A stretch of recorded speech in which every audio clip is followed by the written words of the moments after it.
él antes de que podamos concluir nuestro servicio. Quiero invitarte ahora, iglesia, a que puedas buscar en tu Biblia un relato que está puesto en los 4 evangelios, pero en particular lo vamos a leer en el libro de Marcos en el capítulo 5. Marcos en el capítulo 5. Y esta es una historia bastante particular que yo quiero compartir contigo en este día. Y hay una historia doble que está mezclada allí, pero la esencia a lo que queremos llegar hoy día con lo que el Señor nos ha entregado es lo que importa. Es la historia de Jairo, un principal en la sinagoga, en la iglesia, la historia de Jairo, y la historia de Jairo se mezcla con la historia de la mujer que tocó el manto de Jesús. Una primera cosa que yo querría decirte, iglesia, es que cuando yo leía esto, me impresionó mucho también leer el relato cuando Jesús visitó a una mujer en Naín, una mujer que era viuda. Cuando Jesús visitó a sus amigos, María, Marta y Lázaro. Y una de las cosas que más impresiona cuando yo leo esos relatos de la palabra es que cuando nosotros, tú y yo, enfrentamos situaciones difíciles en las que Dios quiere actuar a nuestro favor, hay cosas que nosotros tenemos que atender para que facilitemos la intervención de Dios. ¿Sí? Una cosa básica de saber, querida iglesia, es que Dios sí tiene interés en intervenir en nuestras situaciones difíciles. Eso no está en discusión. Dios quiere hacer algo si es que tú estás viviendo una situación compleja. No es esta frase que a veces nosotros utilizamos, si Dios quiere, por si acaso, tal vez. Debo decirte la buena noticia que Dios sí quiere. Dios sí quiere. Él siempre quiere intervenir cuando vivimos situaciones complejas o muy difíciles para nosotros. Dios tiene voluntad y tiene deseos de intervenir. Ese no es el punto en discusión. Tal vez ustedes dirán, pero pastor, yo tengo este problema y quiero que se resuelva así. O quiero que se resuelva de esta otra manera. O quiero lograr este otro objetivo, lograr esta otra meta. Lo que yo te puedo decir es que Dios sí quiere intervenir si es que tú lo deseas. Si es que tú lo dejas. ¿Cómo Él va a intervenir? ¿Qué va a resolver? ¿Qué es lo que va a hacer? Será caso a caso, de manera particular y diferenciada. Porque Dios no nos trata a todos de una manera estándar, sino que Dios atiende a la especificidad de lo que nos está ocurriendo. Cuando leemos aquí en el libro de Marcos, en el capítulo 5, y si leemos en el capítulo 5, en el versículo 24, el relato dice de que cuando Jesús estaba haciendo su ministerio, mucha gente lo estaba siguiendo, y viene este hombre llamado Jairo, y este hombre llamado Jairo le cuenta que tiene una hija que está muy, muy mal, que está muy mal de salud, y le ruega por favor a Jesús que vaya a su casa a sanarla. En el versículo 24 de Marcos 5 leemos: fue pues con él.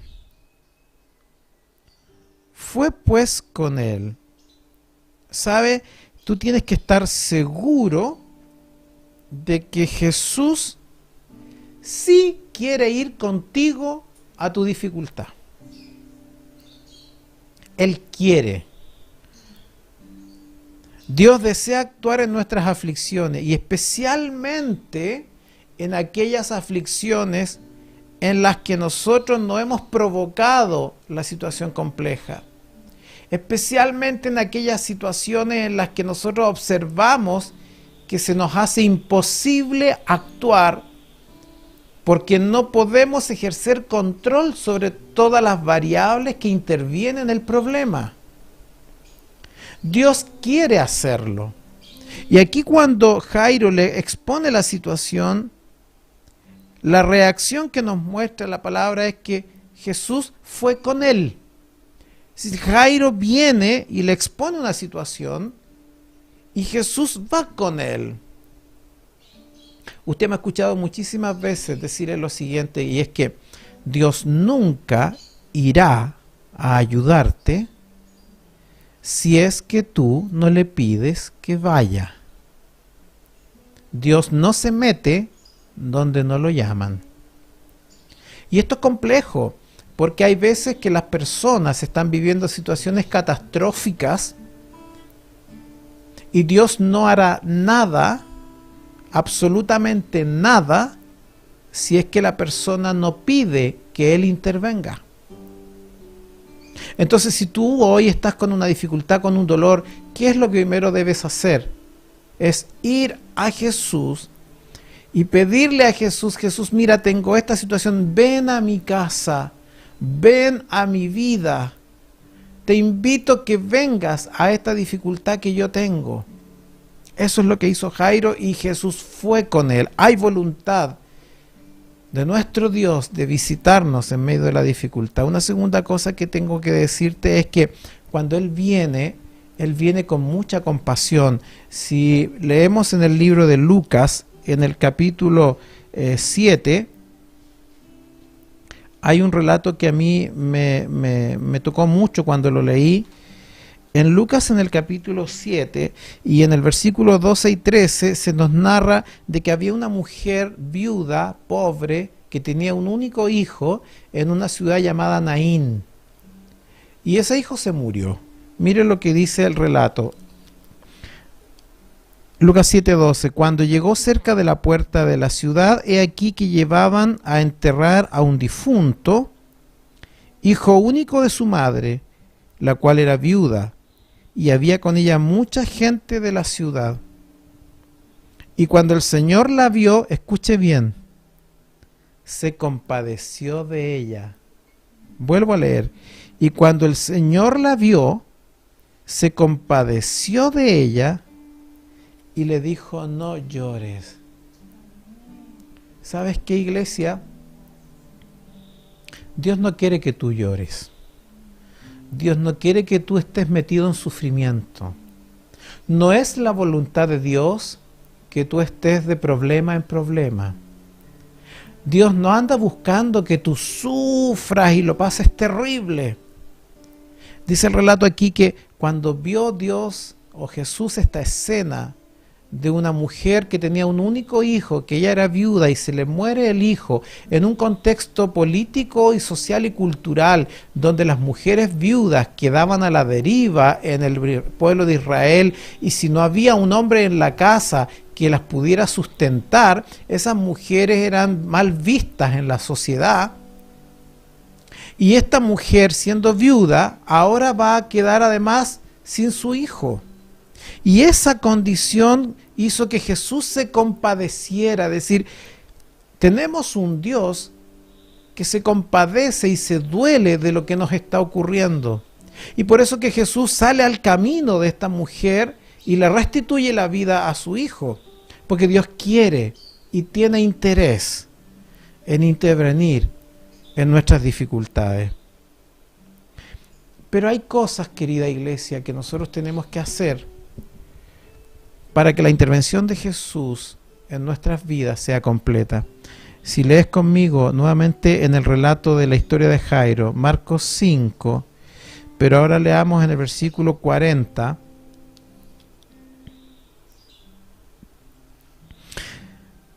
Cuando Jesús fue a la casa de Jairo, dice que Jesús vio a toda la gente que estaba llorando y estaba lamentándose porque la hija de Jairo, en el trayecto en que Jairo llegó donde Jesús y camino a su casa, durante ese trayecto la hija murió. Y en la casa de este hombre estaba la tristeza más grande porque la niña había muerto. Y llega Jesús a ese lugar y dice, no lloren porque la niña solo duerme. La niña solo duerme. versículo 40, Marcos 5, 40 dice, y se burlaban de él. Y se burlaban de él. Mas él, echando fuera a todos, tomó al padre y a la madre de la niña y a los que estaban con él y entró donde estaba la niña. ¿Quiénes andaban con Jesús? Fíjese que Jesús tenía 12 discípulos, pero a la casa de Jairo no fue con los 12. Y eso ya te da una pista. Dice que Jesús tomó a Pedro, Jacobo y Juan. ¿Por qué no fue con los 12? ¿Por qué invitó solo a 3? Y una vez que llegaron a la casa, ¿por qué solamente pidió que estuviera el papá, la mamá, estos 3 discípulos y Jesús, y todo el resto de la gente para afuera? ¿Por qué hizo esto Jesús? ¿Sabes, querido? Porque Dios tiene interés en resolver la situación, pero la incredulidad del hombre entorpece la obra de Dios. Cuando hay incredulidad en el corazón, entorpece que Jesús intervenga con poder. Si tú lees en el capítulo 15 de Mateo, anda tu Biblia Mateo 15 y en el versículo número 58, perdón, Mateo 13, 58. Mateo 13, 58, y dice, y no hizo allí muchos milagros a causa de la incredulidad de ellos. ¿Sabes qué? Allí Mateo relata que cuando Jesús fue a Nazaret, ¿qué era Nazaret? La ciudad donde Jesús se había criado, donde estaba su mamá, donde estaba su papá y donde estaban todos sus hermanos y hermanas, en la casa donde ellos se criaron.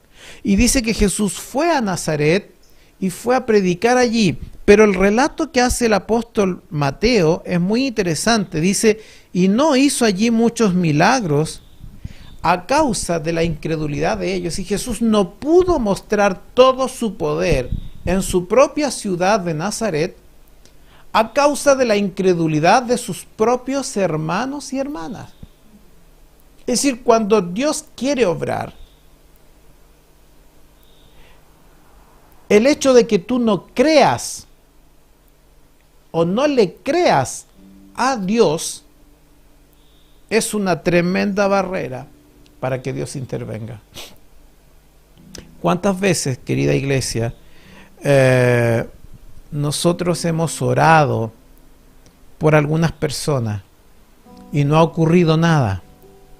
¿Cierto? ¿Sabes por qué es esto? Porque cuando Dios obra, esto no es magia, que el pastor lo toque y la persona se sane, o que el pastor haga la oración y se resuelva el problema. Eso sería magia. Es como hago así con los dedos y la cosa resulta. No es magia. Simplemente actúa el poder de Dios a través de la fe en Cristo Jesús. Es decir, la persona necesita creerle a Dios que Él sí puede hacerlo. Y cuando Dios ve la fe de esa persona firme, entonces Dios interviene.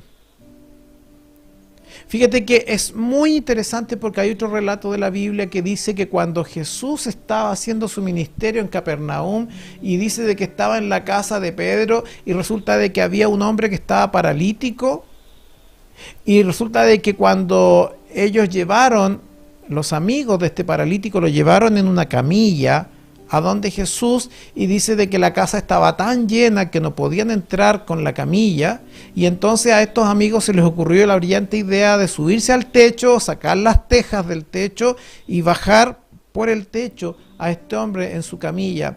Y el relato bíblico dice que Jesús, al ver la fe de ellos, fíjate, al ver la fe de los amigos que lo llevaron, le dijo al hombre, levántate toma tu lecho y anda, y lo sanó.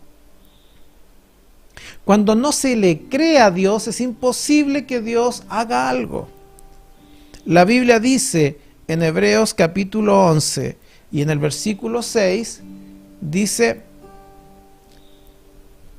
pero sin fe es imposible agradar a Dios. Pero sin fe es imposible agradar a Dios. Porque es necesario que el que se acerca a Dios crea que le hay. Y que es galardonador, es decir, que es el que premia al que le busca. Iglesia, entonces cuando dice, léelo bien de nuevo conmigo, pero sin fe es imposible agradar a Dios.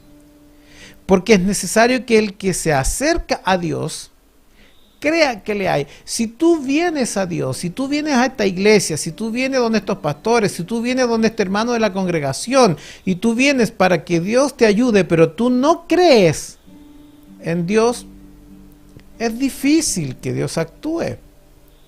Porque es necesario que el que se acerca a Dios crea que le hay, crea que hay sanidad, crea que hay solución al problema, crea que Dios va a escuchar, crea que Dios va a intervenir. ¿Sí?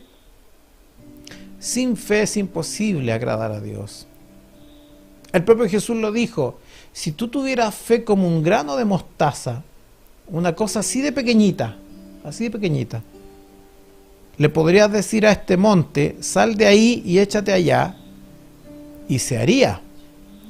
No está hablando, sacas a este cerro que tengo ahí de tierra. No se trata de andar jugando. Alguien una vez me dijo: pastor, ¿y si yo orara para que en Santiago el cerro Santa Lucía se salga de ahí y se salga para otro lado? No, no estamos para tomarle el pelo a Jesús. No está hablando de eso.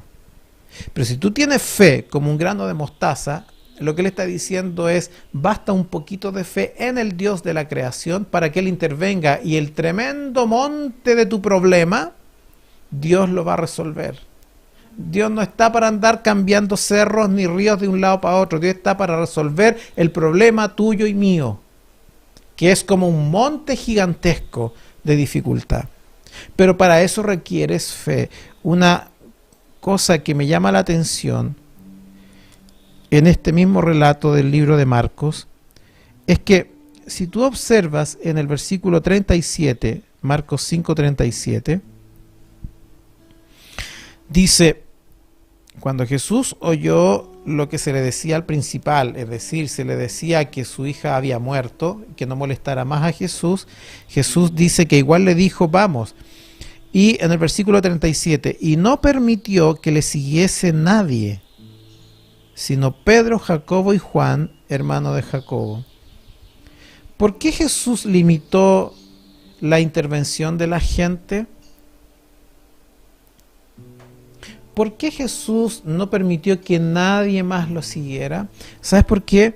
Porque Él quiso limitar la intervención de aquellos que de verdad no van a Él con fe genuina, sino que van por curiosidad, por el morbo de saber qué es lo que va a ocurrir, o van a burlarse, o van a desacreditar el nombre de Jesucristo. Y Dios quiere sacar toda esa gente. Y por eso limitó la participación y dijo: no permitió que nadie más lo siguiera. Esta es una palabra bastante dura, porque fíjate tú, querida iglesia, que alguno podría decir: bueno, pero si yo soy de la iglesia, pero si yo soy,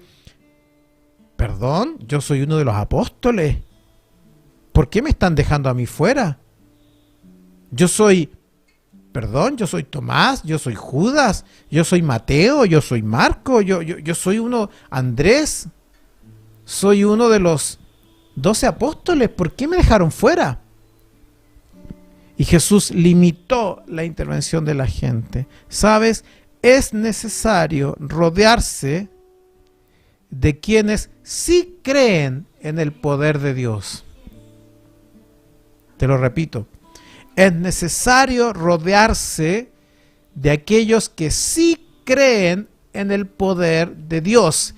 y arrancar de aquellos que solo hablan, que solo se burlan, que solo quieren mirar, que solo quieren el morbo de saber lo que va a ocurrir, de solo que quieren tener tema para conversar después en su casa.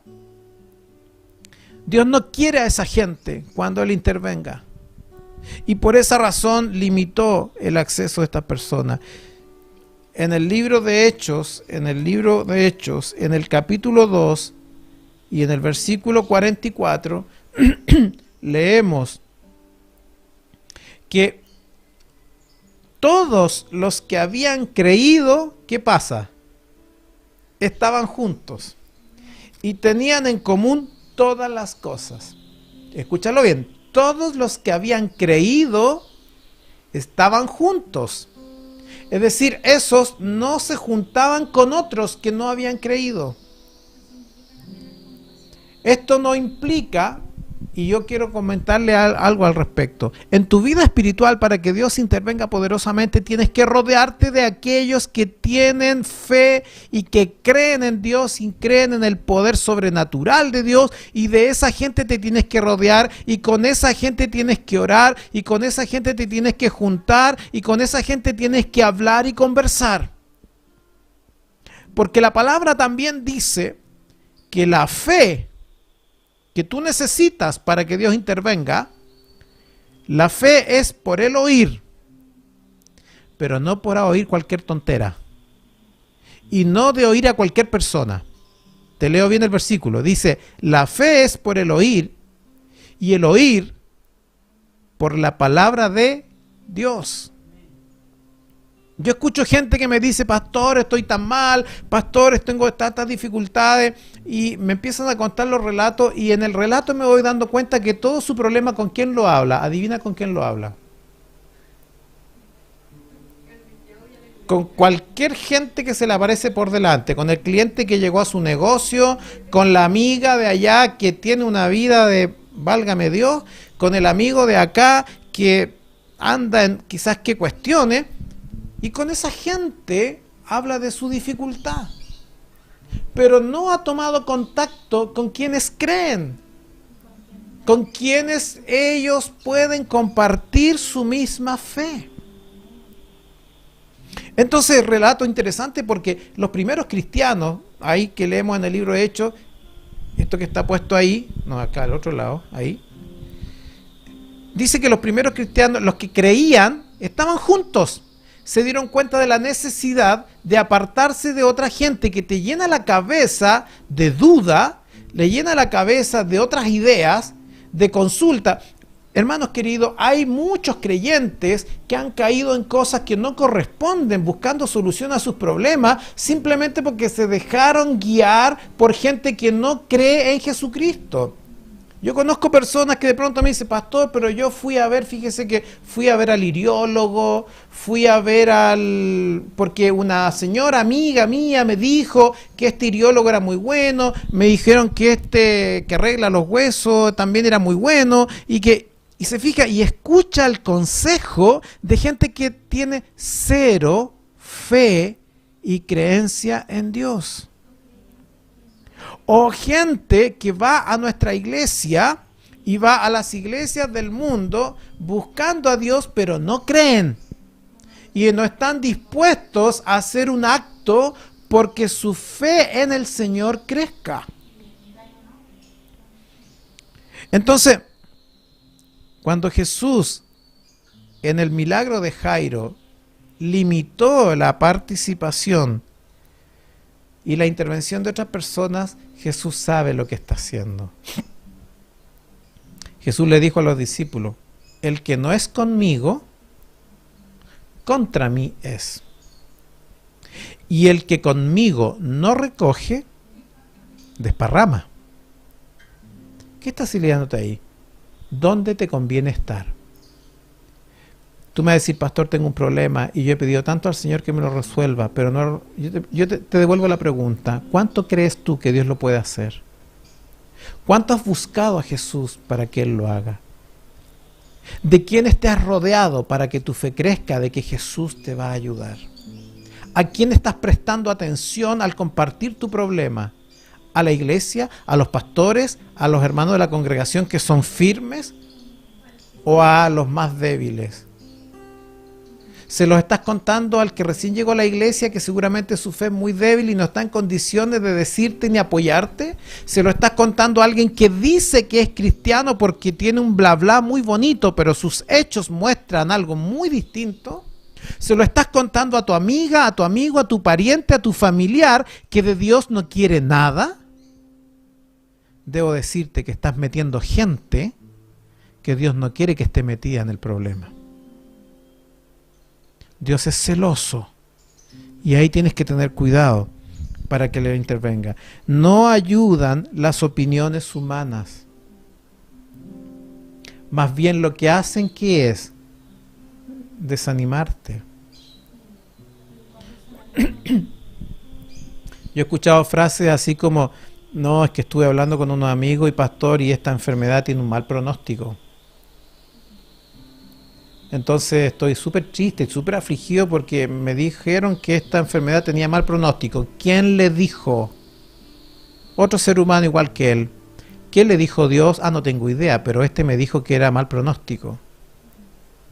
Pastor, lo que pasa es que estoy con un serio problema económico, pero entonces le consulté al hermanito tanto y el hermanito me dijo: no, ocupa el diezmo nomás porque total, tú estás en una necesidad y Dios tiene que entenderte. ¿A quién le oyó el consejo? Al hermanito, a un hombre común y corriente. ¿Y qué dijo Dios? Dios dijo una cosa distinta. Dios dijo algo distinto. Entonces Dios limita la participación de las personas porque Él quiere que para que tu problema y dificultad compleja y difícil sea resuelta, tu fe crezca en Él y solo lo escuches a Él y te rodees de aquellos que Él quiere que te rodees. Jesús aquí cuando fue a la casa de Jairo dijo: me va a acompañar Pedro, Juan y Jacobo. Solo estos tres. Por alguna razón Dios escogió solo a esos tres. Pareciera ser que eran los apóstoles que estaban en mejor posición en ese momento para actuar en un acto milagroso. Y luego papá, mamá de la niña, y el resto fuera. ¿Habría una abuela? Fuera. ¿Habría un hermano de la niña? Fuera. ¿Habría parientes? Fuera. Jesús dijo: papá, mamá, Pedro, Jacobo y Juan, punto. En Marcos 5:42 quiero invitarte a la última parte de esto, y es que si tú miras este versículo, no sé si te llama algo la atención. Jesús dice de que entró, tomó a la niña, y en hebreo le dijo talita kumi, que quiere decir: niña, a ti te digo, levántate. Mira lo que dice el versículo 42. Y luego la niña se levantó y andaba, pues tenía 12 años. Es decir, Jesús la resucitó, ¿ya? Y luego la niña se levantó y andaba, pues tenía 12 años. Y se espantaron grandemente. ¿Quiénes? El papá y la mamá. Se espantaron grandemente. El mismo relato, si lo buscas en Lucas, dice que los papás quedaron espantados, se asustaron. Uno se pone a pensar, si un papá y si una mamá pierden a un hijo, fallece, seguramente ellos lo único que quisieran es que el hijo no muera. Viene Jesús a la casa, les resucita al hijo. Es raro que el papá y la mamá se asusten. ¿Se asusten de qué? De que un muerto vivió, pero si ese muerto era el hijo, ¿por qué le van a tener miedo al hijo? ¿De qué se asustaron? La reacción del hombre ante la acción de Dios. Eso es lo que estamos viendo aquí. Al hombre le cuesta aceptar lo sobrenatural. Hoy día, en el mundo actual, el positivismo lógico es una línea de pensamiento de la filosofía. Y el positivismo lógico, ¿qué es lo que enseña? Lo que vemos, eso existe. Y lo que no vemos, no existe. ojo chiquillos, los que están en la universidad, porque habitualmente en el primer año les enseñan mucho de filosofía, de epistemología, y si tú entras en la línea del positivismo lógico, tú puedes creer eso. Al ser humano le cuesta entender que hay fenómenos de orden sobrenatural, y cuando Dios actúa, querida iglesia, actúa en lo sobrenatural. Y por eso es que muchas veces nosotros actuamos de manera incoherente con lo que decimos. Te quiero comentar lo que dice en el libro de Hechos. Por favor, busca el libro de Hechos en el capítulo número 12 y en el versículo 12, del versículo 13 al 16. Un primer elemento dice que Pedro estaba allí en esta ciudad predicando. A Pedro lo tomaron preso y lo pusieron en la cárcel para que dejara de hablar de Jesús. Y el relato, voy a leer un versículo que no está puesto allí todavía, y dice: así que Pedro estaba custodiado en la cárcel, pero la iglesia hacía sin cesar oración a Dios por él. Vea el contexto. Pedro estaba en la cárcel y la iglesia oraba y oraba y oraba, y cadena de oración sin cesar por Pedro, para que Dios interviniera y fuera liberado de la cárcel. Leamos lo que dice a continuación. Hechos 12, desde el versículo 13 al 16. Dice: cuando llamó Pedro a la puerta del patio, porque a medianoche Dios lo liberó de la cárcel a Pedro a través de un ángel y lo dejó libre, y Pedro se fue a donde estaba la iglesia, porque Pedro sabía que esa noche estaban haciendo ayuno y oración, vigilia. Entonces Pedro llegó a la casa y dice: y cuando llamó Pedro a la puerta del patio, salió a escuchar una muchacha llamada Rode, la cual, cuando reconoció la voz de Pedro, imagínense, miren ella, cuando reconoció la voz de Pedro, de gozo, no de susto, de gozo, no abrió la puerta, sino que corriendo adentro dio la nueva de que Pedro estaba a la puerta. Miren lo que viene a continuación. Y ellos le dijeron: estás loca. Pero ella aseguraba que así era. Entonces ellos decían: es su ángel. Y no iban a abrir la puerta. ¿Sabe, iglesia? Versículo 16. Mas Pedro persistía en llamar, y cuando abrieron y le vieron, se quedaron ¿qué? Atónitos. Yo te pregunto esto. Mira, Pedro está en la cárcel. La iglesia oraba, lloraba. Vigilia, cadena de oración. Dios escuchó el clamor de la iglesia y Dios liberó a Pedro a través de un ángel, y Pedro vuelve a la congregación. Y cuando la iglesia, a través de Rode, esta muchacha, es notificada de que Dios escuchó la oración, ¿no les parece raro que ahí hay algo raro? O sea, estamos orando para que Dios lo libere. Dios lo libera y yo no creo. No es verdad, esta cabra está loca. Bueno, y si no está loca porque ella seguía diciendo que era Pedro, no, entonces lo que pasa es que ella está viendo visiones. ¿Te fijas la incredulidad? Es decir, la reacción del hombre, porque después que vieron a Pedro ahí, dice, se quedaron atónitos. O sea, era como, perdón, si estábamos orando para que Pedro saliera libre, y ahora que Pedro salió libre, yo quedo plop. ¿Qué es lo que está pasando? Las reacciones del hombre frente a la acción sobrenatural de Dios. Lo que escapa muchas veces a nuestro control, a nosotros muchas veces nos provoca miedo. Y depender de Jesús, iglesia amada, en medio de una situación, significa dejarse estar en sus brazos sin que tú tengas el control. Me temo que muchos de los problemas que tú vives y que yo vivo, no es porque Dios no quiera intervenir, no es porque Dios no tenga poder para hacer algo milagroso. Me temo que muchas veces el problema que tenemos es nuestra reacción. Y es que cuando vamos a Dios y Dios quiere intervenir, no estamos dispuestos a dejarle el control a Él. Queremos seguir nosotros dominando la situación. Porque cuando no la dominamos, dime si no es verdad, me siento mal. Hay gente que entra en pánico cuando no tiene dominio de la situación.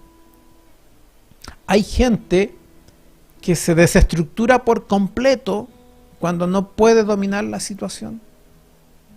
Y precisamente, queridos, para que Dios intervenga, tú y yo tenemos que perder el control para que Él controle y Él domine.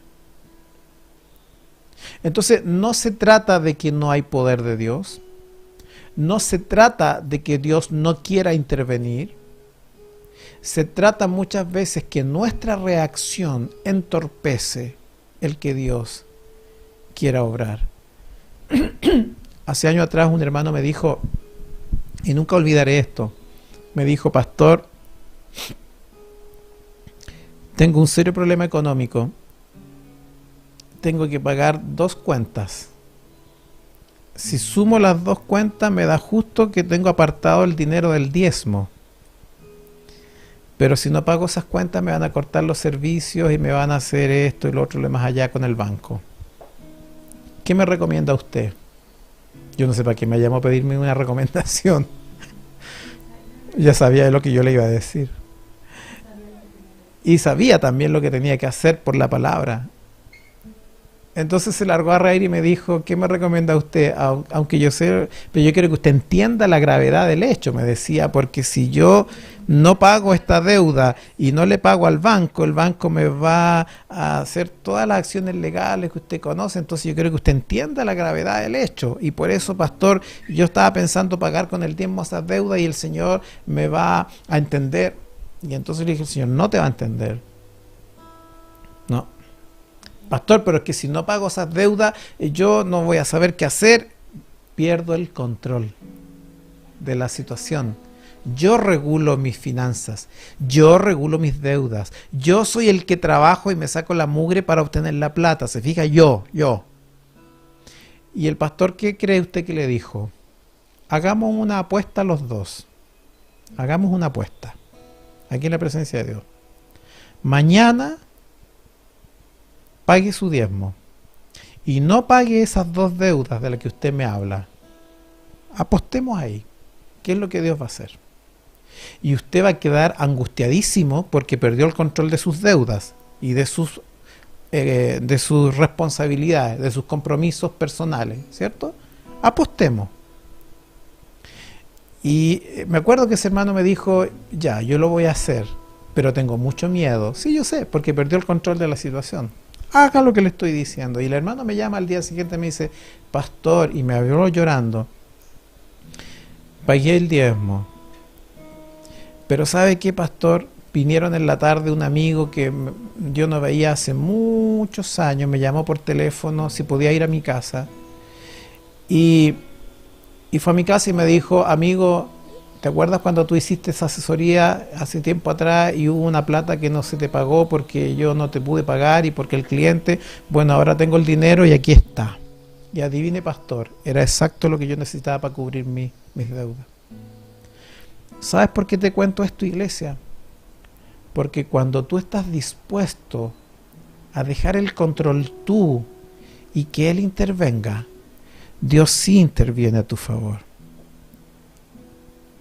Dios sí interfiere a tu favor. No tienes tú que arreglar los problemas. No tienes tú que ordenar ni controlar las situaciones. Tienes que ir al Padre de las luces y Él toma control de la situación.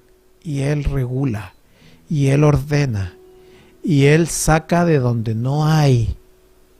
Y Él pone lo que falta. Y Él quita lo que está mal. Y tú solamente estás en sus brazos, dejándote de llevar por lo que Él diga. ¿Sabes? Si crees en lo que Dios hará, si de verdad tú crees en lo que Dios hará, tú tienes que actuar. No puedes solo decirlo, tienes que actuar. Romanos 10, versículo 10. Romanos 10:10 dice, porque con el corazón se cree para justicia, pero con la boca se confiesa para salvación. Pues la Escritura dice, todo aquel que en Él creyere, no será avergonzado. Te leo de nuevo. Porque con el corazón se cree para justicia, pero con la boca se confiesa para salvación. Es decir, no basta con que tú digas yo creo. Hay que actuar. Anda mucha gente hoy, mucha gente, demasiada gente que dice yo creo, oh, yo soy fantástico, yo tengo una fe en el Señor, yo tengo un ministerio poderoso, yo tengo aquí, yo hago allá, yo creo en Dios, y habla, y habla, y habla, y habla, pero no hace. Si tú crees en lo que Dios hará, tienes que actuar. Tienes que actuar conforme a lo que Dios ha dicho, conforme a lo que la palabra de Dios indica. Me alegra saber que están en conexión en el servicio jóvenes que no tenían con qué estudiar, pero creyeron que Dios les iba a proveer y se inscribieron en la universidad. Y hoy día yo vi algunos ahí que están estudiando. ¿Saben por qué? Porque le creyeron a Dios y se metieron a estudiar. Y no fueron a hablar con la asistente social, ni inventaron una situación social desmedrada, ni se declararon autónomos, ni huérfanos, ni viudas, ni se declararon con documentos fraudulentos. Le creyeron a Dios. Y como le creyeron a Dios, actuaron. Y se matricularon. ¿Y qué hizo Dios? Díganme, queridos, si Dios no les proveyó recursos para estudiar. Necesitas actuar, porque dice que con el corazón creemos para justicia, pero con la boca hay una acción. Yo hago. No solo lo creo, yo lo hago. Dios es todopoderoso, pero en las finanzas no. Y por eso yo no hago lo que tengo que hacer. Es que, pastor, tengo este compromiso, el otro, el de más allá, tengo la familia, mi papá, yo también aporto a mi mamá, tengo que ayudar a mi hermano, tengo que ayudar a esto, entonces, pastor, no me da para tanto. Tú estás controlando tus finanzas. Pero la Biblia me dice una cosa distinta. Si crees en lo que Dios hará, tienes que actuar, porque el libro de Romanos, versículo 12, dice... 11, dice, todo aquel que en él creyere no será avergonzado. Dios nunca permitirá que un hijo suyo sufra vergüenza por haber creído fielmente en lo que Dios le dijo que iba a hacer. No permitirá que atravieses la decepción si es que Dios está contigo. Una última cosa quiero invitarte a decir, y es que en el libro de Marcos, vuelve al libro de Marcos. Si tú lees en el libro de Marcos, en el versículo 36 dice, pero Jesús, luego que oyó lo que se le decía, le dijo al principal de la sinagoga, no temas, cree solamente. Cuando a Jairo le vinieron a decir, ya no molestes más a Jesús porque tu hija acaba de morir, y Jesús le dijo, no temas, cree solamente. Aunque la situación esté horrorosa, no temas, cree solamente. ¿Qué te puedo decir hoy día, iglesia amada? La situación compleja y difícil que estás viviendo, Dios te dice hoy día, no tengas miedo, cree solamente. Creerle a Dios no es lo mismo que creer en Dios. Yo creo en Dios, así como un personaje histórico que existió, que en alguna parte hizo cosas bonitas, que el mundo se organizó en función de antes y después de Cristo. Yo creo, sí, yo creo en Dios. Otra cosa es creerle lo que Él dice. Y cuando tú le crees lo que Él dice, tú actúas en función de lo que Él dice. Cuando tú eres un padre de un niño pequeñito, y el niñito lo tengo ahí arriba, a 2 metros de altura, y yo le digo, tírate. ¿Qué hace el niño? Se tira. ¿Por qué?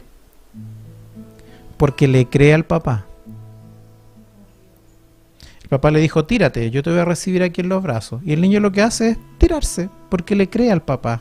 El niño no se pone a pensar, ¿y si mi papá se arrepiente? ¿Y si cambia de opinión a última hora? ¿Y si no tiene fuerza? ¿Y si se va para atrás? ¿Y si caigo mal? ¿Y si los brazos se le resbala? El niño no piensa eso. Si el papá le dijo tírate, el niño se tira porque le cree a pie juntilla lo que dice el papá. Y Jesús le dijo a Jairo, no tengas miedo, cree solamente.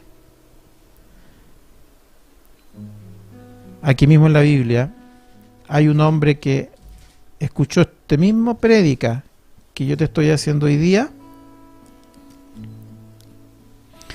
En Marcos 9, 23 y 24, había otro hombre que estaba con un problema de salud con su hijo y no habían logrado sanar a su hijo. Y miren lo que Jesús le dijo, versículo 23 y 24 de Marcos 9. Jesús le dijo, si puedes creer, al que cree, todo le es posible. Porque seguramente tú, querido, querida, me estás diciendo, pastor, yo entiendo lo que usted dice. Yo lo escucho y me hace sentido lo que usted dice. El problema, pastor, es que me cuesta creer.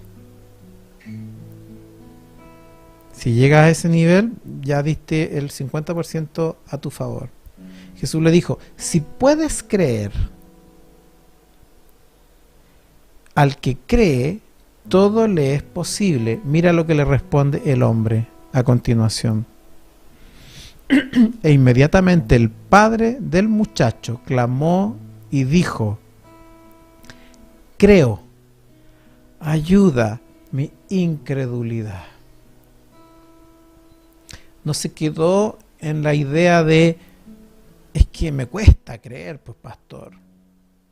¿Qué quiere que le diga? Me cuesta. ¿Qué es lo que hizo este hombre?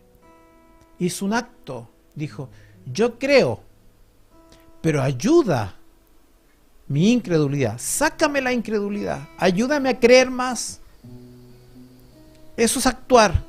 Eso es movilizarse en fe. Iglesia, si hoy tú estás atravesando una situación complicada, yo te quiero invitar a decirle a Jesús, Jesús, te invito a mi situación complicada.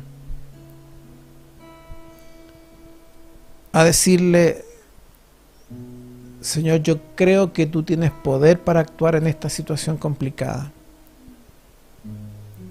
A decirle, Señor, me da miedo porque yo siempre estaba acostumbrada o acostumbrado a controlarlo todo. Todo lo que tiene que ver con mi vida yo he ejercido control. Pero entendí esta mañana que necesito soltar el control para que tú lo hagas. Yo escucho demasiada gente en esta iglesia decir el Señor tiene el control de todo, pero veo que no lo dejan. Puedes decirle al Señor, me cuesta. Y el Señor te dice, cree solamente. Y tú le puedes decir, Señor, yo quiero creer y te pido que me ayudes a creer más. que ayudes mi incredulidad, ayudes a desarrollar mi fe. Y Señor, yo hago el pacto contigo hoy. Me juntaré con los que creen, me juntaré con los que tienen más fe que yo. Pondré atención a tu palabra, porque la fe es por el oír y el oír por la palabra de Dios. Entonces, en vez de estar escuchando música que no me edifica, yo oiré música que me hace creer en ti. En vez de dedicar tiempo y tiempo y tiempo a otras cosas, voy a dedicar un tiempo importante a oír tu palabra. Estaré conectado siempre en todos los servicios, y donde haya culto, ahí voy a estar, porque voy a escuchar tu palabra, porque tomé la decisión de oír. Porque la fe es por el oír, y el oír la palabra de Dios. Señor, voy a limitar juntarme con gente que opina sobre mi problema y que no tiene temor tuyo y que da consejos que no corresponden y que me desaniman. Voy a dedicarme a escuchar tu voz para que mi fe vaya creciendo. Pero Señor, ayúdame a que mi fe crezca mucho más aún. Si esa es tu situación, hoy día tú lo puedes resolver. ¿Te das cuenta que entonces no depende de que el pastor ore por ti? Y no depende de que el miércoles intercedamos, sino que depende de lo que tú hagas también. Está muy bien que el miércoles tú pidas oración, está muy bien, y la iglesia tiene que hacerlo. Y está muy bien que tú pidas que el pastor ore por ti, está muy bien, pero hay una parte que es tuya. Señor, ayuda a mi incredulidad. Señor, suelto el control de la situación, te la dejo en tus manos. Señor, oiré tu voz, solo tu voz. Me juntaré con los que tienen más fe que yo, para que allí yo vaya creciendo y no entorpezca tu intervención en mi vida. Si ese es tu verdad.